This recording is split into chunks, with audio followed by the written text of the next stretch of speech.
Isang bagay na proud ako sa sarili ko is yung nahihirapan ako, pero pinagpapatuloy ko pa din.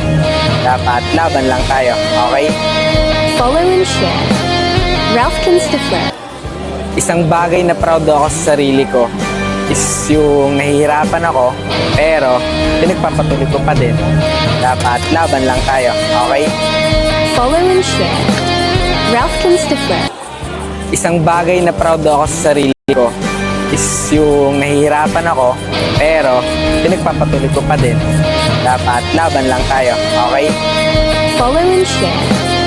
Ralph Kinstafler. Isang bagay na proud ako sa sarili ko is yung nahihirapan ako, pero pinagpapatuloy ko pa din. Dapat laban lang tayo, okay? Follow and share. Ralph Kinstafler. Isang bagay na proud ako sa sarili ko